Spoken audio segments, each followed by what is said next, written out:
Magandang gabi sa ating lahat. Na ito update sa magiging lagay na ating panahon. Patuloy pa rin umiiral ang southwest monsoon o habagat sa may kanlurang bahagi ng Southern Luzon, Visayas at Mindanao. Ngayong gabi, ito yung magdudulot ng mga kalat-kalat na pagulan, mga pagkidlat at pagkulog sa bahagi ng Mimaropa, Western Visayas, Negros Island Region, Zamboanga Peninsula, Bangsamoro at sa Sorsogon. Ingat po sa ating mga kabayan dyan dahil kung minsan ay malalakas ang buhos ng mga pagulan. Samantalang dito sa atin sa Metro Manila, pati na rin sa nalalabing bahagi pa na ating kapuluan, ay mataas ang tsansa ng pag-ulan. Ngayong hapon hanggang mamayang gabi po ito, dala ng mga localized thunderstorm. Pwede po nating i-monitor yung ating mga babala o mga thunderstorm advisories na nilalabas po natin sa ating social media accounts at pinopost na rin po natin ito sa ating website.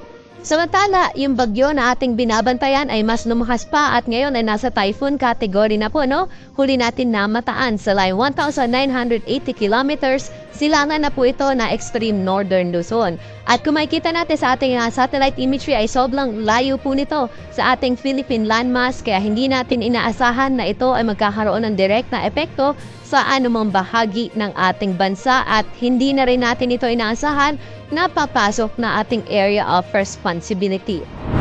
At para po sa magiging lagay na ating panahon bukas sa araw ng linggo, ang bahagi ng Mimaropa ay patuloy pa rin makakaranas ng maghapong makulimlim na panahon na may kasamang mahihina hanggang sa pantaman kung minsan ay may malakas na bugso na mga pag-ulan, epekto pa rin ito ng habagat. Samantalang dito sa atin sa Metro Manila, pati na rin sa ibang bahagi pa ng Luzon, sa umaga hanggang tanghali ay bahagyang maulap hanggang sa maulap po ating kalangitan.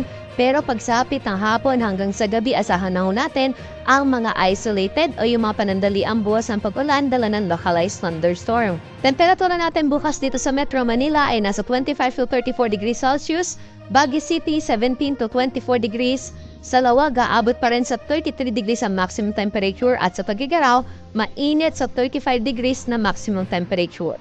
Sa bahagi ng Tagaytay, 23 to 32 degrees at sa Legazpi City naman, 26 hanggang 33 degrees Celsius.